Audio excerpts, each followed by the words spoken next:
मछली पकड़ने का खास सामान लेके चलती है तो समंदर के किसी किनारे में कुछ तो पता चलेगा ही उसके बारे में। पर सर हमें सिर्फ उसकी ऊंचाई, उसके काले सीधे बाल और उस टोपी के बारे में पता है। सिर्फ इतनी इन्फॉर्मेशन के बलबूते पर उस तक पहुंचना थोड़ा मुश्किल लगता है सर। कोशिश तो करनी पड़ेगी श्रेया, अपने आप तो चल के आएगी नहीं हमारे पास है। हाँ वंश, इन्हें बता दिया ना हमें किस लड़की की तलाश है? जी सर। हाँ तो क्या जानते हैं उस लड़की के बारे में आप? साहब आप लोग ऐसी औरत के बारे में जानना चाहते हैं ना जो मछली पकड़ने के लिए बोट का इस्तेमाल करती है? बिल्कुल। ऐसी तो बहुत औरतें आती है हमारे यहाँ पर। देखिए जिस लड़की की हमें तलाश है वो लंबी लड़की है, 5 फुट 7 इंच की होगी, लंबे बाल हैं, सीधे बाल हैं। और उसकी उम्र तकरीबन 25 से 30 साल के बीच में। लंबे बाल, 25 से 30 साल की उम्र, ऐसी 2-3 लड़की आती है हमारे यहाँ पर। हमें उनके नाम और पते चाहिए। आप जब वोट देते हैं तो नाम पते तो लिखते होंगे ना? जी साहब। और ये सोफा साफ करो इसे। पता नहीं ठीक से करो मेरी मेकअप। मेरा भी पफ दे दो, 2 घंटे से बैठी हूँ मैं। दो शीशा। सर एज पर रिक्वायरमेंट सब चीजें रेडी हैं, बस वो ईशानी मैडम आ जाए। मैडम आ जाए, पता नहीं कब आएगी। जाओ जाकर देख कर आओ। सर जब वो आएंगे हमें पता चल जाएगा सर। पता नहीं कब आएगी, सबकी बैंड बजी पड़ी और महारानी पता नहीं कहाँ रह गई है।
Hello Ishani ma'am. Makeup room ready है मेरा। हाँ मैम, जैसा आपको चाहिए बिल्कुल वैसा ही है, और आपका फेवरेट रूम फ्रेशनर भी है।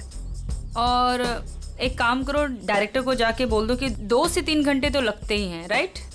और मेरे मूड के ऊपर है कि मैं खुद ही रेडी होके सेट पे आ जाऊंगी। ठीक है? ठीक है मैम। चलो।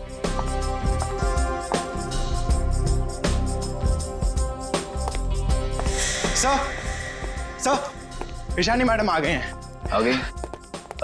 बीबू जी देख, महारानी के तैयार होते ही आज का पूरा शॉट उसको अच्छे से समझा देना। जी सर। ठीक है, मैं उसके नखरे नहीं झेल सकता। Yes sir.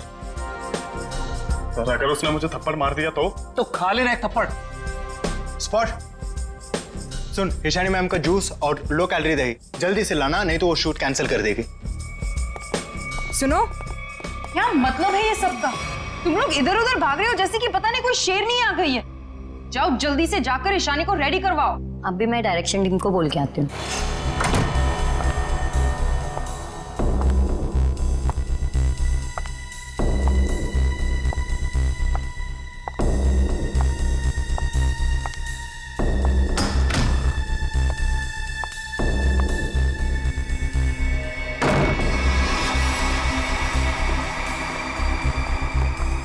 सर, माना कि ईशानी बहुत बड़ी स्टार है, लेकिन हम भी उसके नौकर नहीं है। वही तो, सुबह के 9 बजे से हम रेडी होकर वेट कर रहे हैं और वो अभी तक नहीं आई। इतना वक्त हो गया, 3-4 बार टचअप हो चुका है। तो क्या करूं यार, एक तो विराट सर ने इस नकचड़ी को 1 साल का कॉन्ट्रैक्ट साइन करवा के मेरे सर पे दर्द करके रखा है और ऊपर से तुम लोग मेरे सर पर चढ़ रहे हो। प्लीज ट्राई टू कोऑपरेट यार। Cooperate my foot. मैं ईशानी के नखरे और बर्दाश्त नहीं कर सकती हूँ। मैं जा रही हूँ यहाँ से।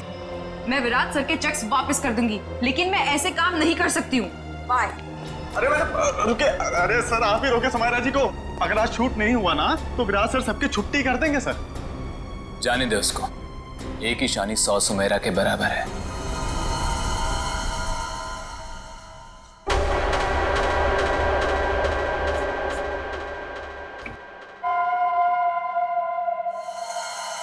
बीबू, बहुत देर होगी, देखना कहां पर है, बुला उसको। सर वो सैंडल उतार के मारेगी मेरे मुंह पे। लिख के ले लो, वो वापस नहीं आने वाली है। ईशानी की नखरे ही एक दिन उसे ले डूबेंगे। अरे तू जा, उसको बुला के ले, जा जा। अरे जाना। जा रहा हूं सर।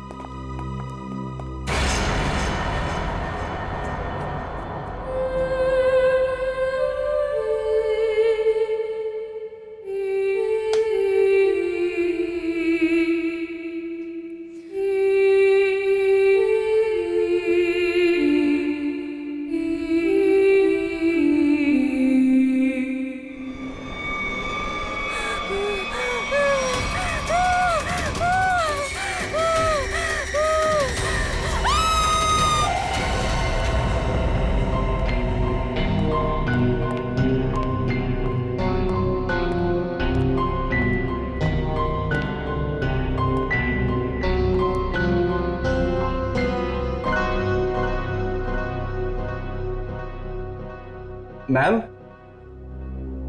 मैम आप रेडी हैं तो मैं अंदर आ जाऊं? मैडम, भाग जा यहाँ से, वरना तेरा पैर तोड़ दूंगी।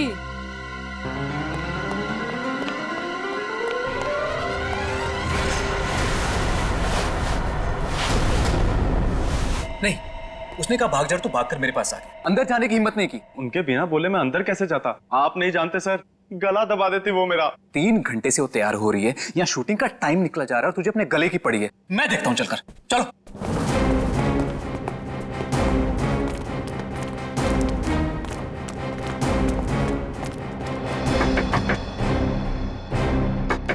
ईशानी। सर प्लीज, मैम गुस्से में लगती है, शूट छोड़कर चली जाएंगी। तो तुम्हें करो, चुप रहो।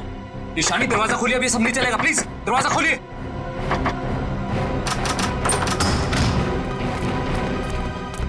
अरे मैम ये हेड क्यों पहनी आपने? ये तो ब्रीफिंग में है ही नहीं। मैम ऐसे बैठे क्यों हैं? क्या अकड़ है इस औरत के अंदर। ईशानी जवाब दो, हमारी तरफ देखो। ईशानी, ईशानी।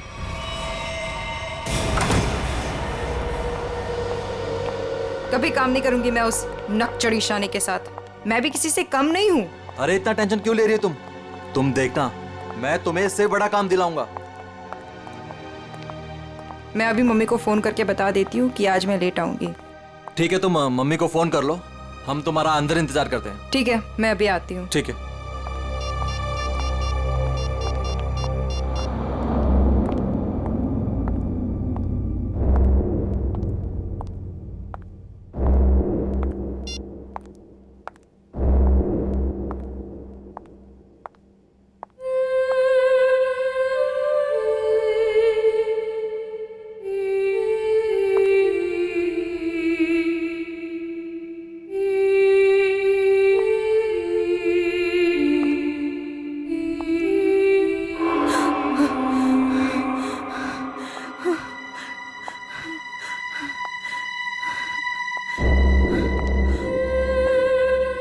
कौन है? सामने आओ। ये हैट, ये यहाँ कैसे?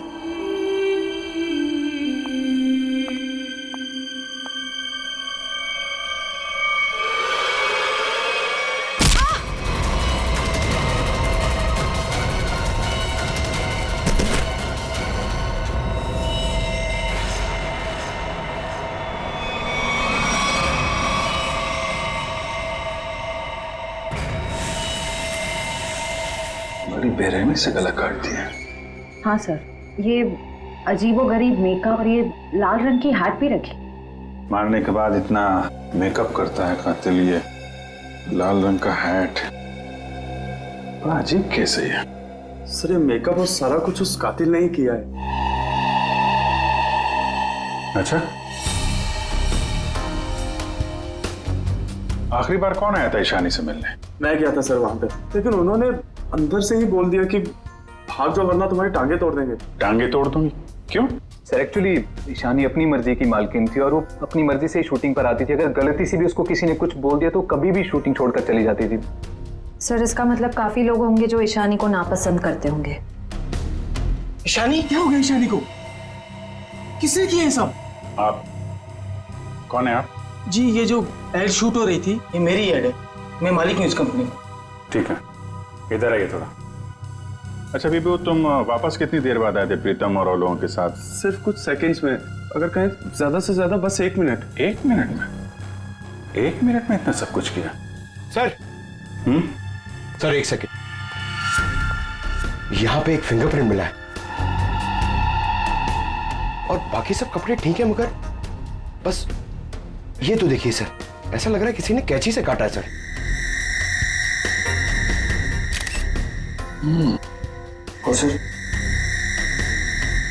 और सर यहाँ पे खून मिला है सर।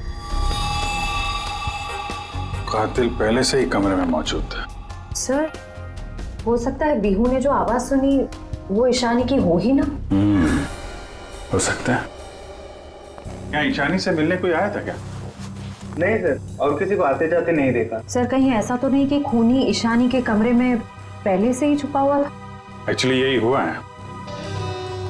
आदमी पहले से छुपा हुआ था, फिर वो खून करता है बेरहमी से, फिर इतना सारा मेकअप लगाता है, चेयर पे बैठाता है और लाल रंग की हैट पहनाता है। सब करने में टाइम तो गया ही होगा।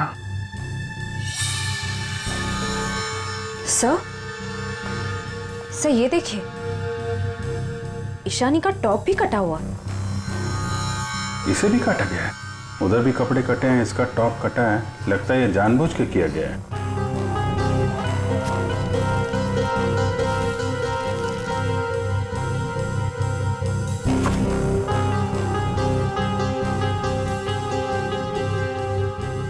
सर ये कॉटन सॉक्स लगता है मेकअप करने में इस्तेमाल किया गया है। वंश, ये सारी चीजें और बॉडी को फोरेंसिक लैब भेजो, तब तक हम लोग जरा बाहर देखते हैं। सर बहुत ही अजीब बात है, किसी ने भी खूनी को आते जाते देखा ही नहीं। आने जाने की तैयारी पहले से कर रखी थी खूनी ने, ना काम किया और निकल भागा। सर ऐसी कैसी तैयारी की होगी कि यूनिट के किसी भी मेंबर ने उसे नहीं देखा? इतना हंगामा हो गया यहाँ पे और ये बैठा सो रहा है। जी साहब। यहाँ से किसी को आते जाते देखा तुमने? साहब मैं तो अभी 5 मिनट पहले ही आया हूँ। 5 मिनट पहले? ये शूटिंग का टेम्पो है ना? हाँ साहब, ये शूटिंग का ही टेम्पो है। तो ये टेम्पो अभी बाहर कब गया था? साहब यही कोई 1:30-2 बजे के आसपास। 1:30-2 बजे? सर उसी दौरान तो ईशानी का खून हुआ था। जब टेम्पो बाहर गया था तो हमारे साथ कोई और भी था? नहीं। अच्छा पीछे कोई बैठ कर गया था, तुमने किसी को आसपास देखा? मैडम पीछे तो सामान रहता है, अब पीछे कोई बैठा हो तो मैंने नहीं देखा। इससे अच्छा तरीका और क्या हो सकता है खूनी के यहाँ से निकलने का?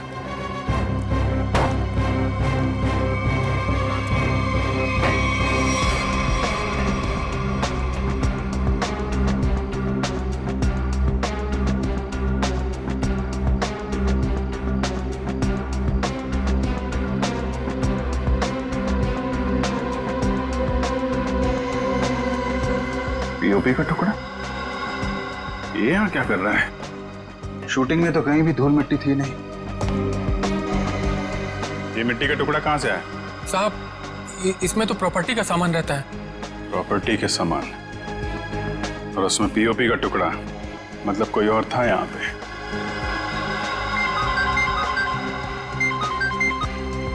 हेलो, क्या? कहाँ पे?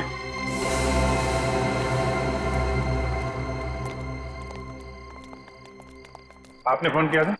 जी सर, मैं मानिक हूँ, इस दुकान का मालिक। ये मेरे वॉचमैन ने फोन किया था आपको। ये देखिए ना सर, यहाँ लाश है। दुकान खोलो सर। जी सर। तुम यहीं रुको। जी साहब।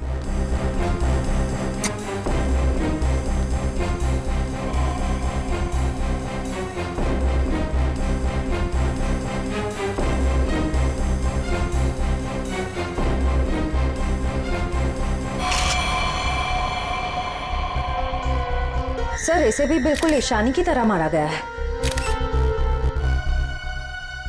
सर ये देखिए, इसका टॉप भी वैसे ही काटा गया है। इसका मेकअप निकालो, देखो कौन है ये। Yes sir. ये लाश दुकान में आई कैसे? सर मुझे नहीं मालूम। सर मेकअप निकल गया। ये तो समायरा है ना, इसकी भी मॉडलिंग वाली फोटो हमने देखी थी वहां पे। हाँ सर। ये दुकान की चाबी आपके अलावा किसके पास रहती है? मेरी पत्नी सोनाली के पास, लेकिन वो तो पटना गई हुई है। अच्छा,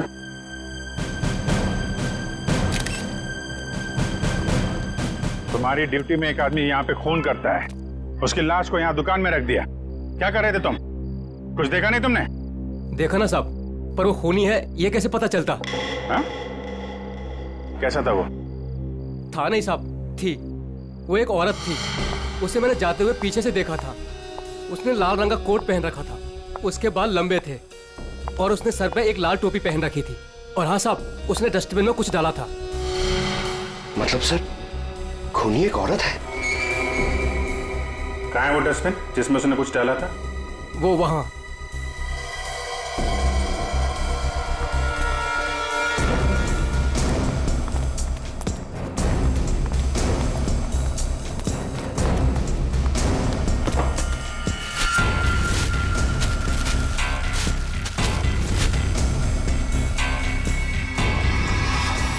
तो ये तो फिशिंग का सामान है, मछली पकड़ने का कांटा वाटा।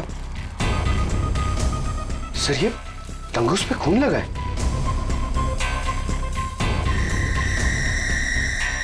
ओह, लगता है इसी का इस्तेमाल किया गया है खून करने में।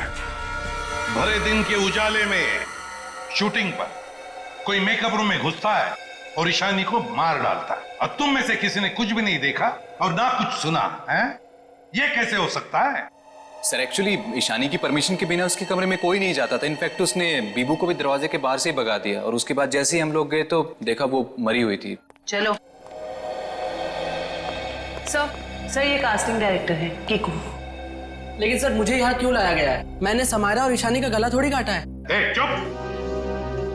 तुम ही वो कास्टिंग डायरेक्टर हो ना, जो ईशानी और समायरा को जानते हो उनके मॉडलिंग की शुरुआत के दिनों से? जी सर। और विराज की शूटिंग पर तुमने ही भेजा था ना उन दोनों? हाँ सर। मतलब तुम अच्छी तरह से जानते थे कि वो कब और कहां मिलेंगी? देखिए सर, गलती हो गई, अब मैं किसी को कहीं नहीं भेजूंगा। दरअसल 5 साल पहले ही मैंने वो काम छोड़ दिया था। 5 साल पहले काम छोड़ चुके थे? कुछ लड़कियों ने मेरे खिलाफ केस कर दिया था, उस वजह से मेरा ऑफिस भी बंद हो गया। तो फिर कल तुमने ईशानी और समायरा को विराज के शूट पे कैसे भेजा? दरअसल दोस्ती दोस्ती में विराज के शूट पर उनको भेज दिया था सर, लेकिन इन सब से मेरा कोई लेना देना नहीं है सर। फिलहाल तो हम मान लेते कि तुम्हें कुछ नहीं मालूम, तुमने कुछ नहीं किया। लेकिन एक बात याद रखो, अगर जरूरत पड़ी तो तुम लोगों को हम फिर से बुला लेंगे।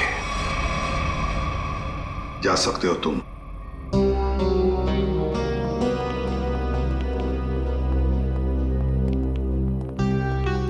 इन तीनों पे कड़ी नजर रखनी पड़ेगी। देखो वो कहां कहां जाते हैं, किस किस से मिलते हैं, क्या क्या करते हैं। सर लेकिन खूनी तो एक लड़की है ना? हाँ, खूनी तो लड़की है, लेकिन खून करने में किसी लड़के का भी तो इस्तेमाल हो सकता है। समायरा और ईशानी दोनों मॉडल्स थी, मॉडल। लाल टोपी, मारने के बाद सफेद रंग का अजीब मेकअप, मारने के लिए फिशिंग का सामान, और फिर उन दोनों खून में सब कुछ बिल्कुल एक जैसा। तो एक बात समझ में नहीं आई कि खूनी ने ये मछली पकड़ने का सामान क्यों इस्तेमाल किया खून करने के लिए? सर बहुत ही अजीब है ये खूनी, और एक ही दिन में 2 मॉडल्स को मार डाला इसने। पता लगाना पड़ेगा कि समायरा और ईशानी दोनों मॉडलिंग के अलावा और कुछ करते थे या मॉडलिंग करने से पहले क्या करती थी। कहीं दोनों के बीच में कोई संबंध तो नहीं था, पता लगाना पड़ेगा।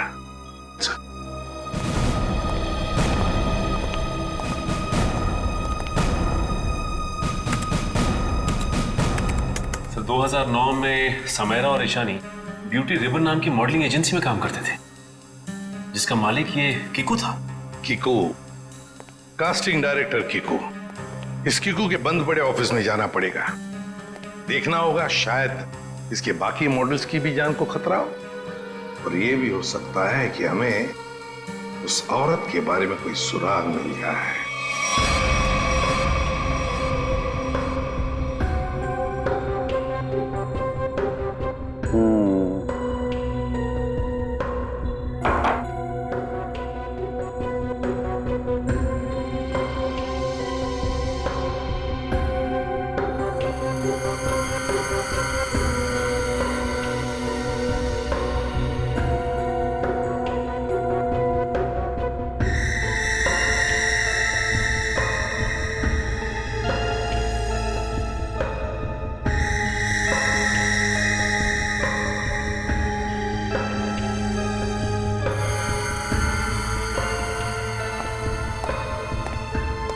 सर, हमारा शक बिल्कुल सही निकला। खून करने के लिए इस्तेमाल किया गया ये हथियार एक खास तरह का फिशिंग किट ही है।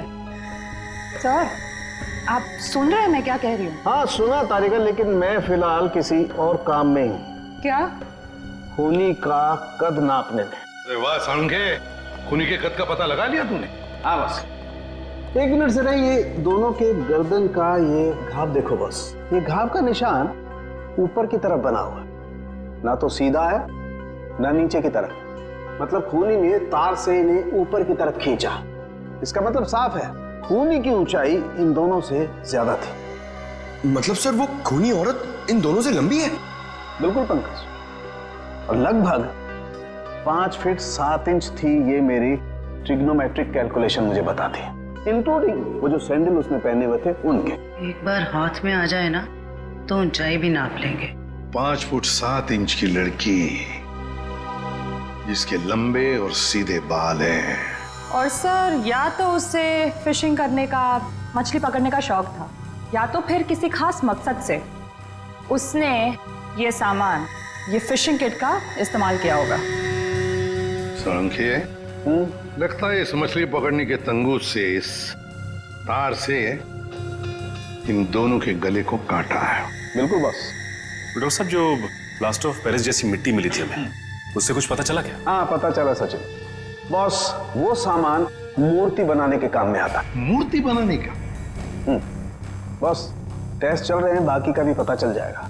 तो कब बताएगा सालुंखे? बताऊंगा थोड़ी देर में, लेकिन एक खास बात और बताना चाहता हूँ। वो क्या है? बॉस ये देखो, ये है वो तार जिससे खूनी ने इनका गला काटा। खूनी जब इनका गला काटने की कोशिश कर रहा था, इन लोगों ने अपने बचाव में हाथापाई की होगी। उसी झड़प के दौरान खूनी का पलक का एक बाल मुझे इस तार पर से मिला है। तो मतलब तू अब इस बाल का डीएनए टेस्ट करेगा, है ना? करना ही पड़ेगा। एक खूनी लड़की जिसका कद 5 फुट 7 इंच है, जिसके सीधे और लंबे बाल हैं, जिसे मछली पकड़ने का शौक है और शायद मूर्तियां बनाने का भी। बस इतना भी काफी है हमारे लिए, इस लड़की को ढूंढने के लिए। मछली पकड़ने का खास सामान लेके चलती है तो समंदर के किसी किनारे में कुछ तो पता चलेगा ही उसके बारे में। पर सर, हमें सिर्फ उसकी ऊंचाई, उसके काले सीधे बाल और उस टोपी के बारे में पता है। सिर्फ इतनी इन्फॉर्मेशन के बलबूते पर उस तक पहुंचना थोड़ा मुश्किल लगता है सर। कोशिश तो करनी पड़ेगी श्रेया, अपने आप तो चल के आएगी नहीं हमारे पास, है? हाँ वंश, इन्हें बता दिया ना हमें किस लड़की की तलाश है? जी सर। हाँ, तो क्या जानते हो उस लड़की के बारे में आप? साहब, आप लोग ऐसी औरत के बारे में जानना चाहते हैं ना, जो मछली पकड़ने के लिए बोट का इस्तेमाल करती है? बिल्कुल। ऐसी तो बहुत औरतें आती है हमारे यहाँ पर। देखिए, जिस लड़की की हमें तलाश है वो लंबी लड़की है, 5 फुट 7 इंच की होगी, लंबे बाल हैं, सीधे बाल हैं। और उसकी उम्र तकरीबन 25 से 30 साल के बीच में। लंबे बाल, 25 से 30 साल की उम्र, ऐसी 2-3 लड़की आती है हमारे यहाँ पर। हमें उनके नाम और पते चाहिए। आप जब वोट देते हैं तो नाम पते तो लिखते होंगे ना? जी साहब।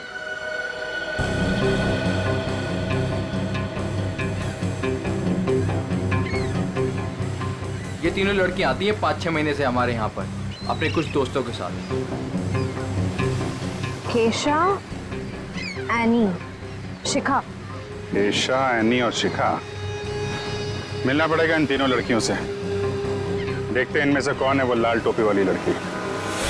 सर, कीकू जी ने टैक्स की चोरी की थी और कुछ लड़कियों के पेमेंट ना देने की वजह से इनकी शिकायत की थी, इसीलिए ऑफिस बंद हो गया।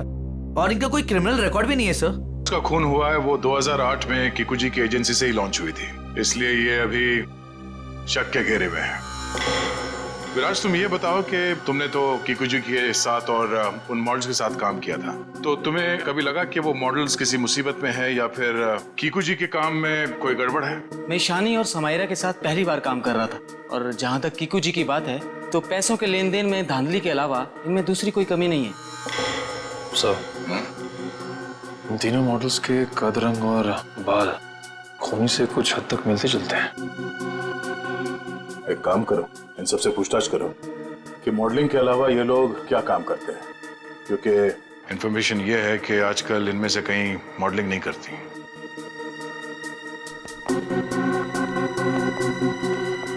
एनी, 2012 में आप मॉडलिंग छूट चुकी थी। हाँ, अब आप क्या करती हैं? अभी मैं एक फिशरी स्टोर चलाती हूँ। शिखा, राइट? जी। आप एक प्रिंट मॉडल है, ये तो हम जानते हैं। उसके अलावा क्या करती? मैं कुछ भी नहीं करती। और आप क्या करती हैं केशा जी? मैं मूर्तियाँ बनाती हूँ। मूर्तिकार। ठीक है, थैंक यू।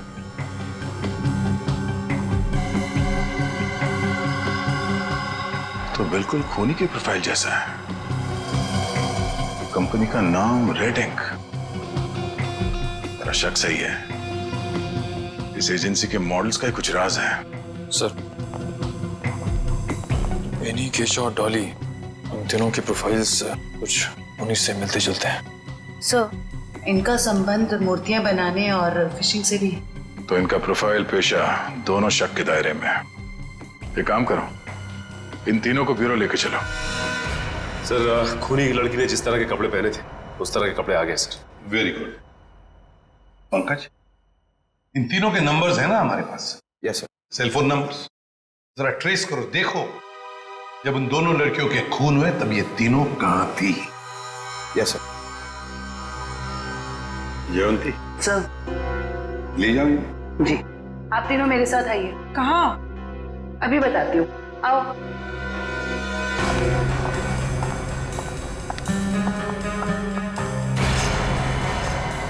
अरे साहब, ये तो वही कपड़े और टोपी है जो मैंने उस रात उस औरत को पहने हुए देखा था।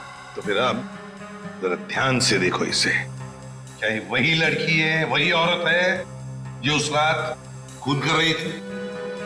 सर, मैंने उस औरत का चेहरा सामने से नहीं देखा था, उसे जाते हुए मैंने पीछे से देखा था। जाते हुए देखा? जी सर। ठीक है, केशा जरा वहां तक चल के दिखाओ। सर, ये कैसी जांच है आपकी? जितना कहा है उतना ही करो।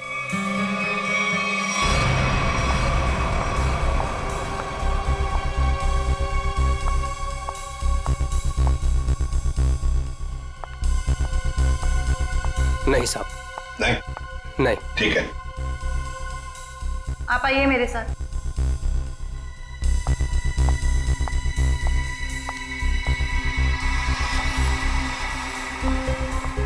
रुको,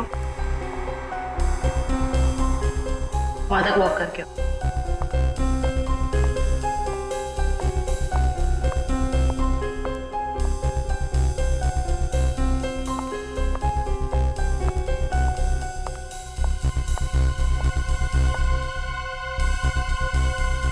ये भी नहीं है सर। आइए।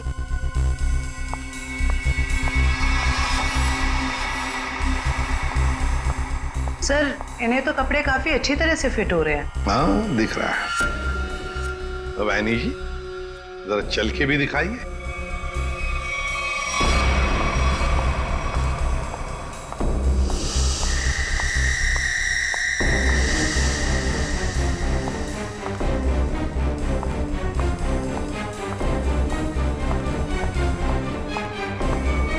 यही है सर, बिल्कुल यही है सर। क्या बक रहे हो?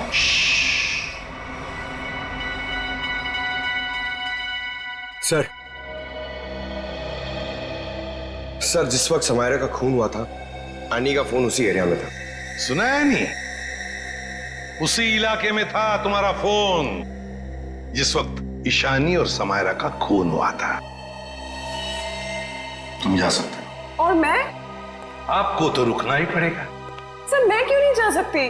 वो इसलिए कि खूनी की चाल और तुम्हारी चाल बिल्कुल वही है।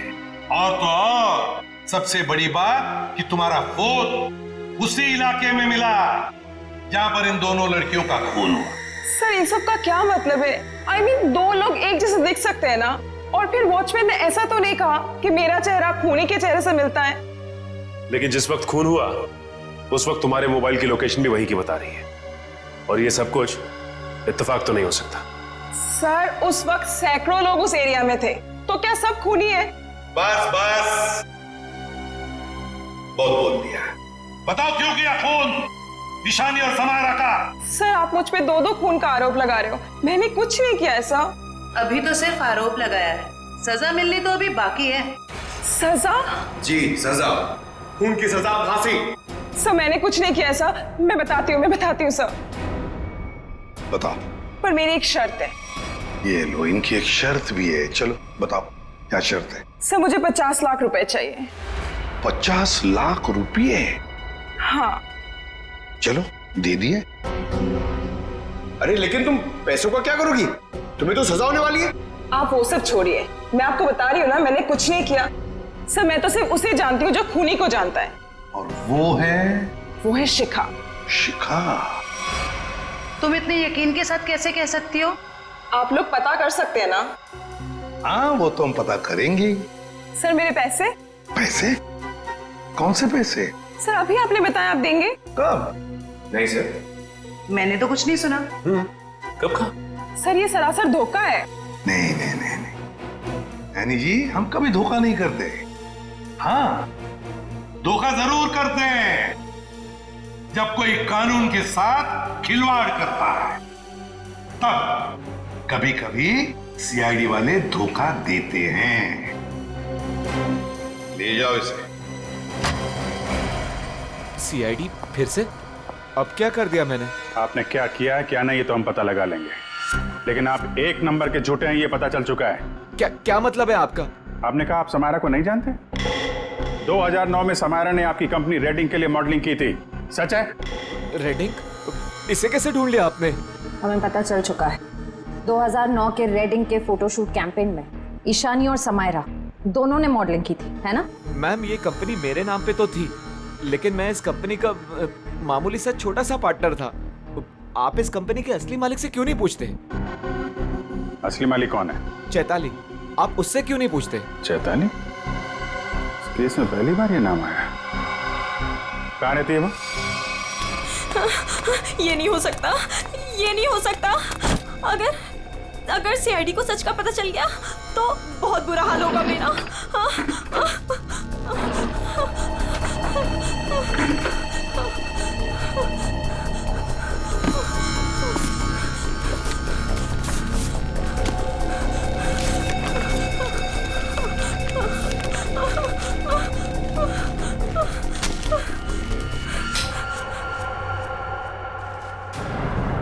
कौन है? ये लाइट क्यों बंद कर दी? ये लाइट्स किसने ऑफ की?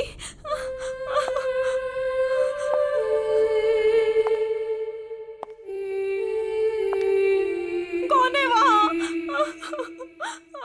कौन है वहां?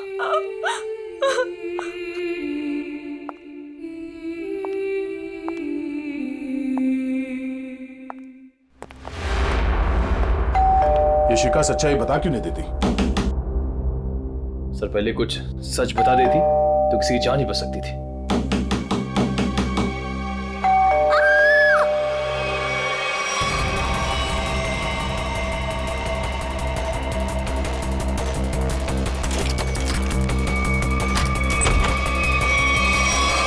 शिखा, शिखा, शिखा, बचाओ!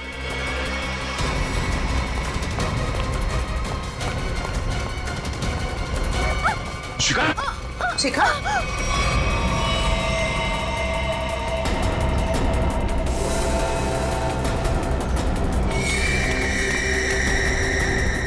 नस कटी नहीं है। इशिता जल्दी एम्बुलेंस को बुलाओ, जल्दी। भाग गई, कोई बात नहीं, बच के जाएगी कहाँ? सर को जलाने की कोशिश भी की गई है। Oh no. शिखा,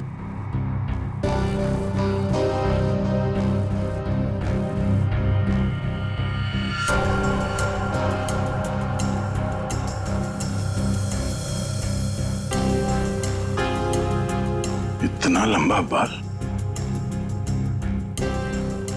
ये शिखा का तो नहीं हो सकता।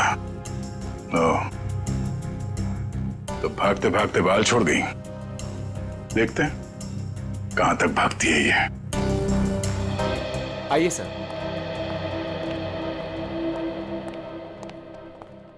सर मैं यहाँ तब से नहीं आया जब से मेरी और चैताली की हिस्सेदारी वाली कंपनी बंद हुई है। पता नहीं है वो कहाँ है। घर की अच्छी तरह से तलाशी लो, देखो क्या मिलता है।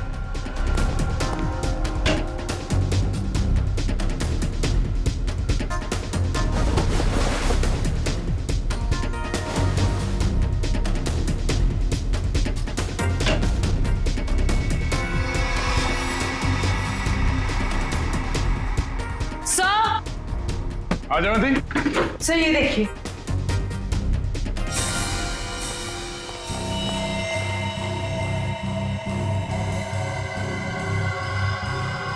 ये तो उस खूनी का पहना हुआ है। सर इस बंद पड़े घर में ये यहाँ कैसे आ गया? चल निकालो उसे बाहर।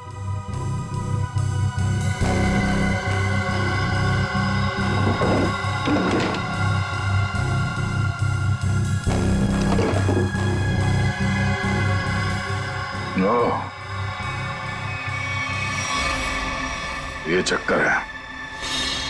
सारंगे, शिखा के घर की खिड़की से हमें एक बाल मिला है, जरा मैच करके देख पलक के बाल से। ये रहा वो बाल सर, उस खूनी लड़की का बाल। बॉस, ये बाल हमारे किसी काम का नहीं है, बेकार सबूत है। क्या मतलब? मतलब ये बॉस के खूनी के पलक का डीएनए रिपोर्ट आ चुका है। तो खूनी कोई लड़की नहीं है, खूनी एक आदमी है। एक आदमी है जिसकी उम्र 40 से 45 साल। ये टोपी, लंबे बाल, सैंडल, ये सब धोखा है। तो मतलब खूनी कोई लड़की नहीं, बल्कि लड़की की भेष में आदमी है। ऐसा क्यों किया उसने? लड़की के भेष में क्यों? खून करने के और भी आसान तरीके थे उसके पास। लगता है ये खूनी कोई सरफिरा है। खूनी कोई सरफिरा नहीं, शैतान दिमाग का आदमी है ये, शैतान दिमाग का। सोच समझ के सब कुछ कर रहा है ये। एक काम करते हैं, जितने भी लोगों पर शक है ना, सबको यहां बुला लो, सबका डीएनए टेस्ट करते हैं। आप बताते क्यों नहीं कि हम सब लोगों को यहाँ पर क्यों लेकर आए? ऐसी जगह लाए कि हमारा कोई टेस्ट होने वाला है और आप लोगों को हम सब पे शक है कि हमने खून किया है। लगता है हम सब बिना जुर्म के सजा भुगतने वाले हैं। बस बहुत हो गया। खूनी को ढूंढने का हमारे पास यही एक रास्ता है। और वैसे खूनी का बहुत ही खास सुराग मिला है हमें। डॉक्टर साहब बिल्कुल ठीक है।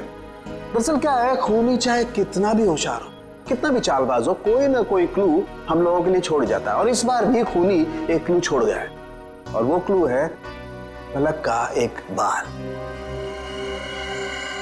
देखिए, मैं ऑडिशंस लेता हूँ, लड़कियां सजती हैं, संवरती हैं, अपनी पलकों को भी सजाती हैं, तो इन सब से हमारा क्या लेना देना?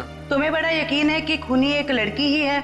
सबको मालूम है कि लंबे बालों वाली लड़की सबको मारती फिर रही है, और आप। लेकिन हमें जांच तो पूरी करनी पड़ेगी ना। सर हमें करना क्या पड़ेगा सर?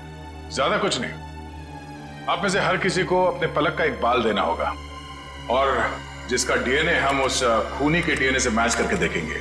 और वैसे भी जब आप लोगों ने कुछ किया ही नहीं है तो डरने की तो कोई बात ही नहीं है। जयवंती देखिए, आ जाओ। चलो जाओ।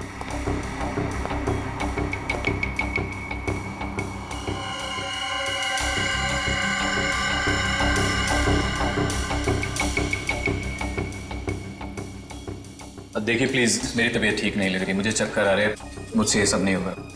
अच्छा, तुम्हारी तबीयत भी अभी खराब होनी थी? सर आप इस जांच को बाद में भी कर सकते हैं। चलो प्रीतम, मैं तुम्हें हॉस्पिटल ले चलता हूँ, चलो। और चैताली किसी हॉस्पिटल में है क्या? निकल।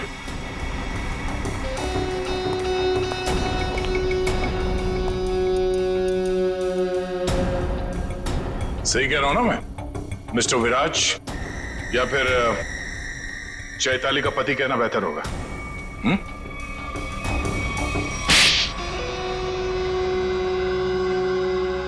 चैताली कहाँ है बताओ? चैताली अब इस दुनिया में नहीं है, और जिनकी वजह से वो इस दुनिया में नहीं है, मैंने उन सबको, समायरा और ईशानी, उन दोनों को भी चैताली के पास पहुंचा दिया। और जिस लड़की शिखा को आपने बचाया है, मैं उसे भी नहीं छोड़ूंगा। तुम सीआईडी के सामने किसी को जान से मारने की धमकी दे रहे हो मिस्टर विराज? बड़ी हिम्मत है तुम्हारे। घर में हमें पता चल गया था कि सारे खून के पीछे तुम्हारा ही हाथ है, और अब डीएनए टेस्ट से प्रूव भी हो जाएगा, लेकिन हम तुम्हारे मुंह से सुनना चाहते हैं। मैं तो अपनी बीवी को इंसाफ दिलाना चाहता था, बस शिखा, समायरा और ईशानी, ये तीनों मेरी बीवी की खुदकुशी की जिम्मेदार थी। पर ये बात मुझे 5 साल बाद पता चली। इतने सालों बाद तुम्हें कैसे पता चला कि ये तीनों तुम्हारी बीवी के मौत के जिम्मेदार है? ये 2009 की बात है। चैताली ने द रेड इंक कंपनी में पैसा लगाया था, और ये तीनों लड़कियां उसके बराबर की पार्टनर थी। माणिक तो बस नाम का पार्टनर था इनके पीछे। मैं उस वक्त यूके में था और इन तीनों लड़कियों को जानता भी नहीं था।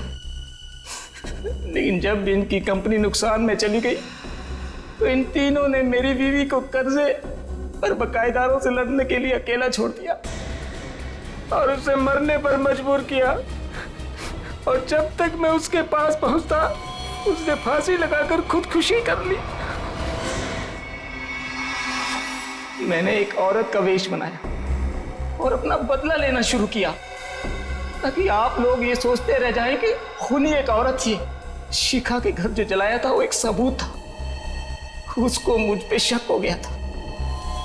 माना कि उन तीनों की वजह से तुम्हारी बीवी अब इस दुनिया में नहीं रही। तुम कानून की मदद ले सकते थे, लेकिन तुमने ऐसा नहीं किया।